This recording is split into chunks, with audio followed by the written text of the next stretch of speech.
Good day, everyone. It's Caitlin, and today we are making a nursery bag from the 1830s, which is essentially a diaper bag, as well as some wool diaper covers, pilchers, soakers, whatever term you prefer.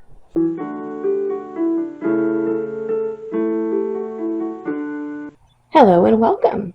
So today we're going to continue making baby clothes, and just as a reminder, for those of you who know me in real life, this is not an announcement. I am not pregnant. I guess I could be, but as of right now, we don't know. So we're basically just making baby clothes so that I don't feel stressed with the 9 to 10 month, the very definite timeline that I would have to get things done if I waited till I was pregnant to actually work on baby clothes. So we're working on them now. So today we're going to work on a little more of diapering stuff. So we made diapers last time, and this time we're going to make something that's called a pilcher or a pilch, or sometimes a saver, or a diaper cover. And that's basically what it is. It's a diaper cover.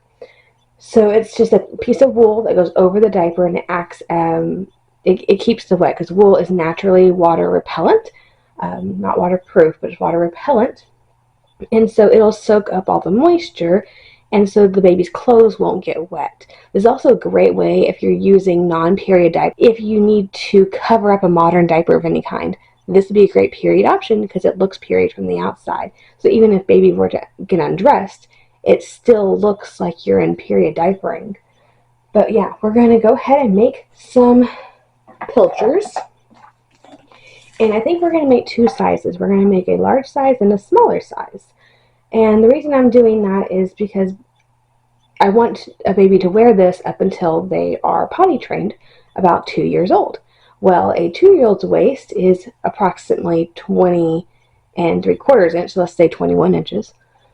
And then an infant, like a newborn, is typically around 16.5 to 17.5 inches across. Well, that's a huge discrepancy when you're talking about something that needs to be very fitted. And so the Workwoman's Guide actually has this buttoned. Now, I've seen some 1860s versions that were tied. We are going to go ahead and do the buttoned version. And so, yeah, I think we're going to make two sizes. I think the first size that the Workwoman's Guide mentions, or the only size the Workwoman's Guide actually talks about, would fit a newborn. But I think we're going to make it a little bit bigger for a toddler, basically. So I'm hoping to kind of find something that would maybe take a baby from, we're going to cut a square that is 25 inches across. And I bought this fabric fairly cheaply. It was their seconds, and so there are stains just throughout. Like there's a pretty big one right here, and that sort of thing. But I've decided I don't actually care, because quite frankly, this is for a baby, and it's for a diaper cover. It's going to get nasty and gross, so I don't care if it's actually stained to begin with. It makes me feel less guilty about, using it. I think the actual Workwoman's Guide measurements, when you do the math for the nails, comes out to like 24 3/4 inch, but we're going to make this a little easier on ourselves than just 25. So now I have my little square. We're going to fold it, and hopefully it's even. Yeah, you can see it's stained. I probably need to iron it as well. We're just going to cut right across here, right down the center. And now we're going to take these little corners and we're going to round them off a little bit. Just a little bit. Okay. So I have two pilchers now. So this should go across like this. Now it looks huge, but we are going to gather this up quite a bit. What I'm going to do next is take a running stitch and do a little bit of a gathering thread just across this diagonal line, like the stretchy side. Okay, so I thought we were going to go ahead and do the smaller ones and then do the bigger ones. I'm looking at this pilch, and it is going to be for a bigger baby, kind of like the diapers end up being for a bigger baby. So I guess that makes sense. I don't know why I thought it was going to be small. I think the 18-inch finished waist was throwing me off there, but the pilcher itself is just really big. So what I think we're going to do is use that one for the big one, just make it a larger waist size, because that just makes logical sense. And then we'll go ahead and cut the smaller ones very quickly. So I think I'm going to cut these 17 or do let's make it, just cut it. Let's see, so the diapers themselves for the larger size are about 22.5 inches, and I cut the pilch 25 inch. That's about 3-ish inch difference. And then the diapers, the smaller ones, I cut 16 inches, or they ended up being 16 inches. And so let's do an 18 inch. I don't want to go the full 3 inches because it is a smaller, like ratio size. It shouldn't be 3 inches. Yeah, I'm making 2 of each size, so 1 to wear plus a spare. So 1 can get dirty, and then I can wash it while the baby's wearing the other one. So we're going to go ahead and sew these up at the same time, just make the small ones and big ones at the same time. Let's then do them separately, but I guess we're not going to do that anymore. So I'm going to do the same thing, which is just right across with the running stitch. And we'll go ahead and do that. Alright, so I got some linen thread, and we're just going to do our little gathering thread right away across. Now I already have cut the band, and I cut it 19.5 inches, so thinking that's going to be about 18.5 inches wide when finished. So I ended up cutting, the big band was supposed to be cut, Workwoman's Guide says 5 inches by 19 inches, but that makes an 18-inch band, which is going to be too small. So what I did was cut that one 5 inches, so it'll be 2 inches wide band when finished, by 24 inches. And so it'll be a 23-inch band when finished, which with overlap will, should work. And the smaller one, I cut 3 inches, so it'll be an inch wide when finished. And that one, I cut, again, that 19.5 inches. And it's not going to be very gathered. It's going to be very lightly gathered. And you can see that's not a lot to actually pull. And you want it mostly kind of towards the back instead of the front, because that's where that's where most of the bulk is, basically. Baby's bottom and that back of the diaper. All right. Oop, I had a needle. There it is. Okay, still attached. I'm going to back stitch across here to make it really secure. This will get flipped over.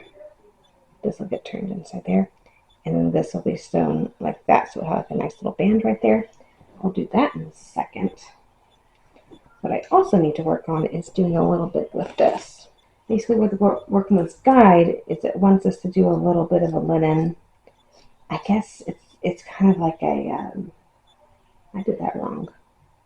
No, I didn't. I just cut 2 of them. I don't know. It's I guess strengthens the edge here, and it makes sense to use linen because linen is so strong, especially on this edge where it's pulls a lot. I think it just wanted something that was a little bit sturdier. I'm going to fold these edges in. Workwoman's Guide doesn't give specifics, okay? So we're just kind of winging this. Basically, I'm just attempting to cover this edge. This is a little bit more tedious than I expected it to be. I'm going to stitch that across as well. So I'm just going to whip all of these edges together and just stitch with a back stitch across here. So now I have a really nice, firm, straight edge to do this. So this will be kind of folded like this. And when my buttonholes is going to go here. Alright, so change of plan. I'm doing a running stitch here because it's easier. I got this little piece of linen attached. We are not finishing these edges. It's wool flannel, so it ravels a little bit, but not bad. And the more I wash it, the less it'll ravel. So it just needs to be used. A buttonhole, so button's about that big. I think these scissors are sharper than my cutting scissors right now.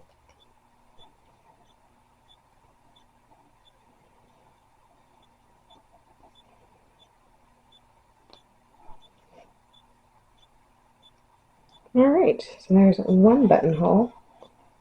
Technically, I think I did that backwards because if this is the side that goes on baby, then that side's going to be seen, but oh well, it's underwear. Alright, I'm going to go and close up all this. And then I think I'm going to put the buttonhole on this side and the button on this side.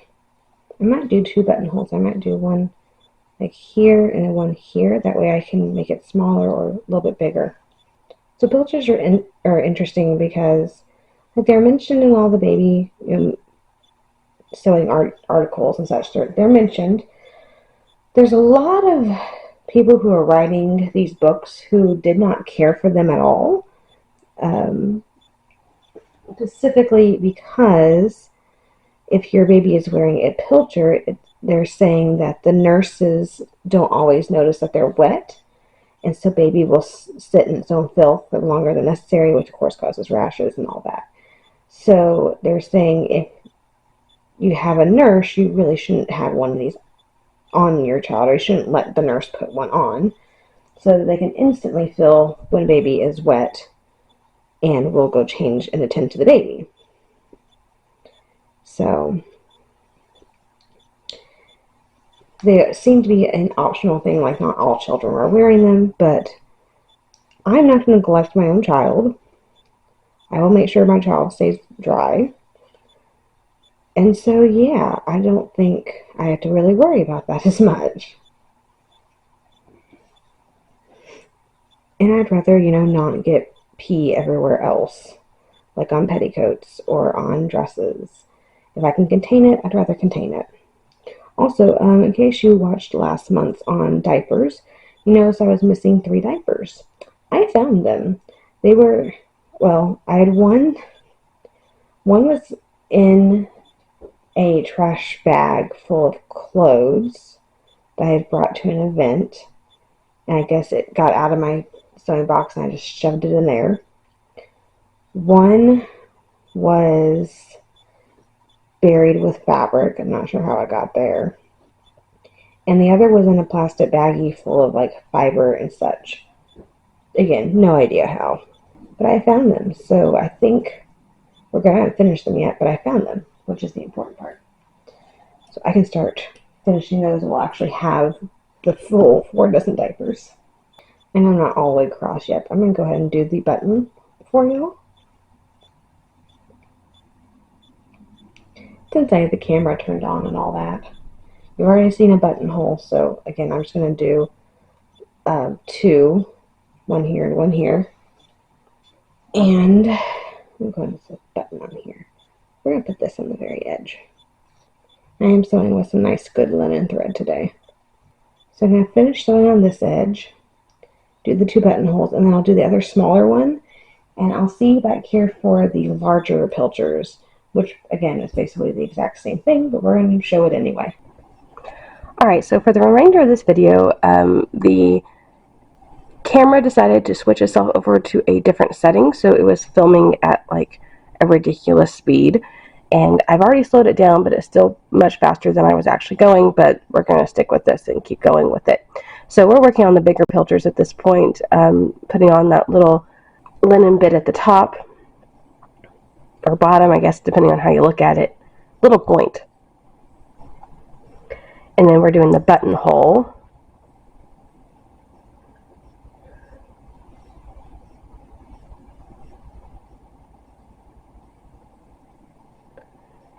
So it actually kind of worked out that the camera decided not to work because, I mean, you still get the footage, but the audio in this anyway was a little bit sketchy because I'm dealing with a sinus infection and I'm mostly okay now.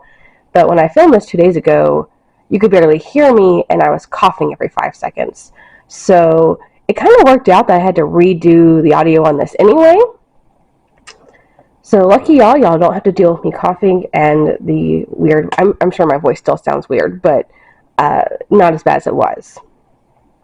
So yeah, we're working on the waistband. There was a little bit of back stitching, and then now we're folding over the edge of the waistband to fit and cover those raw edges.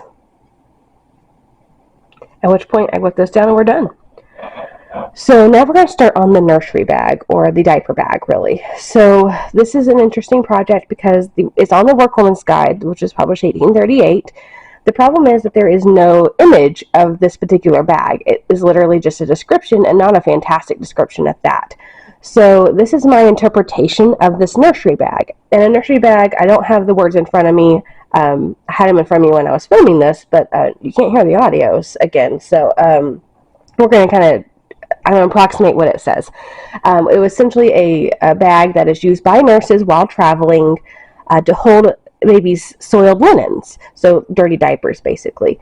And it is a system of 2 fabrics, or 2 an outer fabric and an inner fabric. The outer fabric is of oiled silk or of washing material. I picked the blue here. This is polished cotton, so it's a washing material. Polished cotton typically came in brown, but by the mid-19th century, we do see some other colors. I've seen it specifically in blue and in green, like a very dark hunter green, as well as black and white.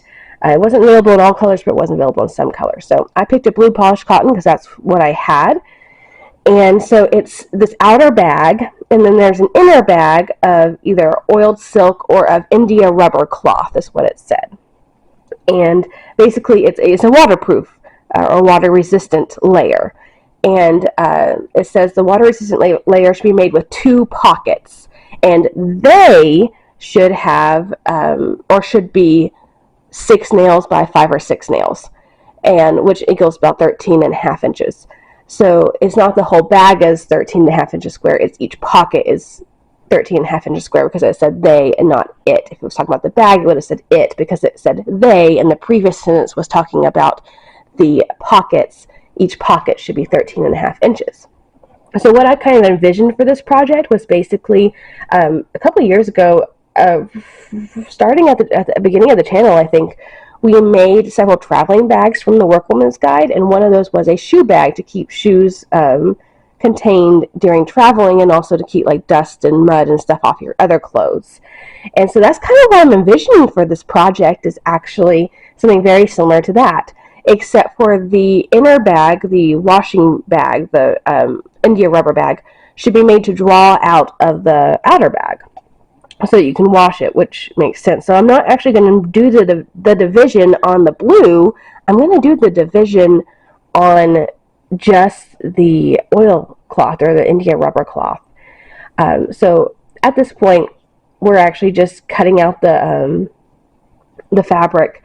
So because it was 13.5 inches, double that would be 26 with an inch seam allowance, well, half an inch on either side. So I'm cutting it 27 inches wide, and I need it at least that long, but I kind of want a flap to go over top so that I can actually close this bag to keep the soiled linen from, coming out. That made logical sense to me. It wasn't mentioned in the description of the nursery bag, but it makes logical sense to me that you would want something to keep it closed. So I ended up cutting it about 32 inches long to give me about a 5-inch or really a 4-inch overlap at the very end. And then for the inner bag, I'm actually using this, I guess it's homespun cotton. It's not actually homespun, but it's what we call this particular fabric is homespun. And I'm using it because it's extra fabric and I didn't need it for another project. But what I'm going to do is I have some spray-on rubber, essentially. And I really looked into the actual process of rubberizing cloth in the 19th century, and it sounds fairly doable, actually. I would need a little bit of equipment that I would have to make, but given that we're actually trying for a baby right now, I wasn't sure if I had the time to really focus in on that, get all the supplies. We're also kind of between houses right now because we're in the rent house, so we're not going to stay here very long, and it's just a whole hot mess, and I didn't want to buy a whole bunch of stuff that I would have to then store and then move and pack and all that stuff. So I went the easy route this time by getting some sprayable rubber, and it's not the most authentic thing, but it's going to work. The other option I could have done is get a piece of silk, and I've done this before with umbrellas, because oiled silk is what they would do to waterproof silk. And you can actually kind of do that somewhat where there's a waterproofing spray specifically for outdoor fabrics. And I've sprayed silk with that, and it comes out fairly water resistant, so it works as an umbrella. But I had to recover an antique 1840s umbrella, and that's what I used instead of, because I couldn't find oiled silk. I could find oil silk. I think it was like $80 a yard though, and it didn't look like the period stuff anyway, so I was like, we'll just do the spray on kind. So I'm kind of used to spraying fabric, and this fabric or this spray thing does not specifically say I can spray fabric, but we're going to do it anyway and hope it works out. That's kind of my goal here. But anyway, this pocket, or the inner part, because I don't need the outer flap, I am cutting it 27 by 27 inches. So then our first step, so I'm going to have actually Rhett do the the spray-on stuff. And I'm going to go ahead and get sewing on this actual project. So I'm going to start with doing a run and fell seam on the sides, just measuring up 27 inches, leaving that flap, of course, and a run and fell. Again, we just do a running stitch, and then we're going to cut half of it off, fold it over, and do a little whip stitch or a hem stitch around it. So that's going to be basically the first part of the bag. And then I'm going to do a hem stitch around the top, which is where the flap is. So basically the flap. So the fabric outer bag was easy to sew because it was just run and fell seam on either side. You hem stitch around. I ended up kind of rounding out the corners for myself, which made it a little bit easier. The rubberized fabric bag, and this is what the rubber or the fabric looks like once it's been rubberized, was really hard to sew through, which makes sense because, you know, it's rubber. And so I used a very thick leather needle and a thimble, and I worked through it. So on the sides, let's start with the tops. So I folded it in half. That's how we got our 13-inch by 27-inch piece. And on the tops, I just folded them over twice, and I did a hem stitch as I would typically do. On the sides, I ended up cutting it down about an inch so it would fit inside the bag, and I just whipped those edges, kind of like it was a selvage edge, because they weren't raveling at all. The rubber kept it, you know, very nicely contained, so I wasn't concerned about that at all. So, yeah, I did little whip stitches, and it worked really well. It holds it together and all that. And then down the very center, I did a back stitch all the way up, so I had the two pockets. So then I had two square pockets that were 13 and a half inches wide and tall, with finished edges all around. And the very last step for the rubberized fabric was to sew on buttons. So I opted for buttons. The Workwoman's Guide does not mention this at all, but what I found I needed when I was putting this rubberized fabric into the outer bag is it flipped around a lot, and it was hard to keep it in its place.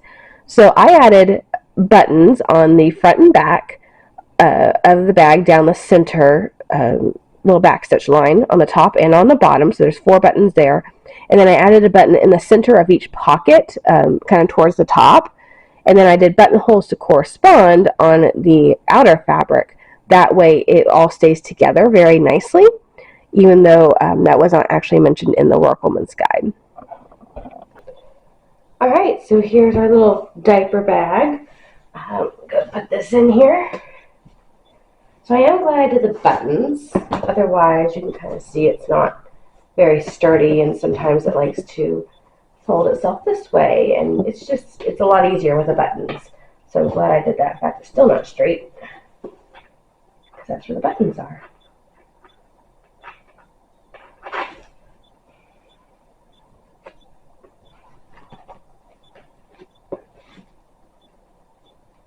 But they're still really easy to take off when I need to clean on the inside or outside.